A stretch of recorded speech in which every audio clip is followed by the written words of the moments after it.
कभी ना कभी हम सबके साथ ये हुआ है कि हम अपना धैर्य खो देते हैं। We become impatient. कोई काम है, हमें पता है उसको टाइम लगेगा, हमारा दिमाग ये बात समझता है, पर फिर भी हम ऐसे रिएक्शंस देते हैं जिससे लगता है कि अरे ये काम क्यों नहीं हो रहा, इसके बाद ऐसा हो, उसके बाद ऐसा हो, फिर ऐसा हो जाए, फिर ऐसा हो जाए, फिर ऐसा हो जाए, बस जल्दी से ये काम हो जाए, पर ये हो क्यों नहीं रहा। सोचिए आप न्यू दिल्ली से कैलिफोर्निया जाना चाहते हैं और अभी 2 ही घंटे की फ्लाइट है और आप कह रहे हैं आया क्यों नहीं है, आया क्यों नहीं है, आया क्यों नहीं है, कब आएगा, कब आएगा, कब आएगा। This can be quite a nightmare. तो इसके लिए क्या करना चाहिए? समझ हम सबको है, पर जो रिएक्शन है माइंड का वो है। और ऐसा इसलिए होता है कि जो हमारा ये पार्ट ऑफ द ब्रेन है, प्री फ्रंटल कॉर्टेक्स, वो समझता है। जो हमें दिमाग है उसको ये समझ में आता है कि चीज़ों को वक्त लगेगा, बट जो हमारा लिम्बिक ब्रेन है, जिसको इमोशनल ब्रेन भी बोलते हैं, उसके जो रिएक्शंस हैं वो बहुत इम्पल्सिव है और उनके यहाँ उस रिफ्लेक्स एक्शन की वजह से हमें दिक्कत होने लगती है। इसके लिए मैं आपको कुछ आसान से टिप्स देना चाहूँगी। सबसे पहला, ब्रीदिंग। ऐसा कभी भी आपका माइंड आपको हाईजैक करने की कोशिश करे, इस माइंड के हाईजैक से बचे और बचे एक सरल तरीके से अपनी सांस पर ध्यान देते हुए। जब हमारा ध्यान हमारी ब्रेथ पे जाता है तो बाकी सब जगह से हट जाता है। आप में से काफ़ी लोग योग की प्रैक्टिस करते होंगे या प्राणायाम की प्रैक्टिस करते होंगे। इस प्रैक्टिस में भी आपने देखा होगा कि आपके इंस्ट्रक्टर, आपके गुरु आपको कहते हैं कि अपना ध्यान अपने श्वास पे रखें। जब हम वो करते हैं तो हम इस मंकी माइंड को एस्केप कर सकते हैं। ये हमें हाईजैक नहीं करेगा।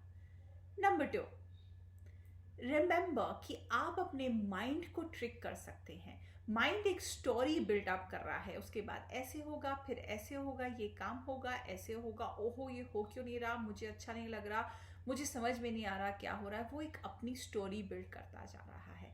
इस स्टोरी के सदके, जिसमें कुछ भी रियल नहीं है, वाकई ऐसा कुछ हुआ नहीं है, पर वो इतनी पोटेंशियल रखती है वो मेड अप स्टोरी कि वो आपको परेशान कर देती है। अब मुझे एक बात बताइए, माइंड आपको स्टोरी बनाकर परेशान करता है, आप एक स्टोरी बना दीजिए जिससे वो माइंड की स्टोरी वीक हो जाए। एक पॉजिटिव, एक अच्छी, एक पावरफुल स्टोरी अगर आप बनाएंगे तो आपका माइंड का जो अटेंशन है वो इस तरफ चला जाएगा, वहां से हट जाएगा। तीसरा, माइंड हमें ट्रिक करता है। मैंने ऑलरेडी इस बारे में बात करी है। हम माइंड को ट्रिक करते, जैसे ही वो ये शुरू करे कि ओ ऐसा होगा, फिर हम वहीं उसको रोकते।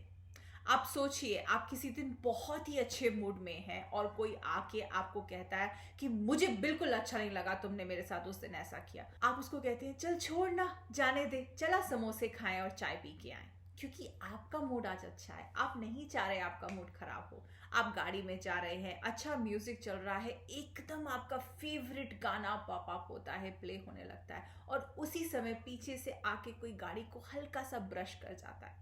आप ऐसे होते हैं, देखते हैं और फिर कहते हैं रहने दे, कुछ नहीं हुआ, नहीं लगी मेरी गाड़ी, या लग भी गई तो कोई बात नहीं। क्योंकि आप इतना ज़्यादा एब्जॉर्ब्ड हैं उस खुशी में, उस प्रेजेंट मोमेंट में, कि आप भूल गए एक अपना इंस्टिंक्टिव रिएक्शन देना, एक रिफ्लेक्स बिहेवियर को पोर्ट्रे करना। इसी तरह जैसे ही माइंड अपने ट्रैक पे चलने लगे, उसके ट्रैक को वहीं काट दीजिए। जब आप वो करेंगे तो आप देखेंगे कि आपका माइंड उस ट्रैक पे नहीं जा पाएगा, क्योंकि आपने वो जो रेल की पटरी है वो बदल दी है।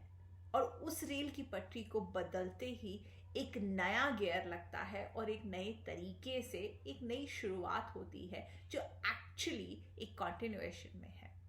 फोर्थ, आप धीरे धीरे अपने लिए छोटी छोटी जीत रख सकते हैं। I always think that securing small wins is very important. जब आप अपने लिए छोटी छोटी जीत रखना शुरू करेंगे, बड़ी चीज़ें अपने आप होती जाएंगी। दिल्ली से हम देहरादून का सफ़र तय कर रहे हैं, तो हम बीच में माइलस्टोन्स कहते हैं। हम कहते हैं ओ अब मैं ईस्ट दिल्ली पहुंच गई हूँ, ओ अब मेरठ आ गया है, अब सहारनपुर आ गया है, अब मैं ऋषिकेश क्रॉस कर रही हूँ, और धीरे धीरे जैसे ही हम ये माइलस्टोन्स को क्रॉस करते रहते हैं, इवेंचुअली हम अपनी डेस्टिनेशन देहरादून पहुंच जाते हैं। जब हम अपने लिए वो छोटी छोटी विन सिक्योर करने लगते हैं तो हमारे माइंड में डोपामीन का रश होता है, और उस रश में वो और पॉजिटिव होके और एफर्ट करके अपने एक्शन में रहता है रिजल्ट की तरफ। और the last thing, the fifth thing is staying in the now. Eckhart टोले एक जर्मन स्पिरिचुअल मास्टर है, वो इस बारे में बहुत बात करते हैं। हमारी पूरी योगिक शिक्षा इस पर बेस्ड है कि कैसे अपने आप को यहाँ पर रखें, जो ये प्रेजेंट मोमेंट है, इन द नाउ। इसीलिए इसको प्रेजेंट कहते हैं क्योंकि ये प्रेजेंट है। और एक्चुअली में देखा जाए, आपको हो सकता है थोड़ा फिलोसॉफिकल लगे ये, हमारे पास और कुछ है भी नहीं। All that we have is this moment. like that old Hindi song goes, आगे भी जाने न तू, पीछे भी जाने न तू, जो भी है बस यही एक पल है। तो इस गाने को सुनिए, वीडियो एंजॉय करिए, and please in practical tips को ज़रूर अपनाइए और मुझे बताइए कि आपकी लाइफ कैसे बदली इनको अपना के। Thank you so much. God bless you.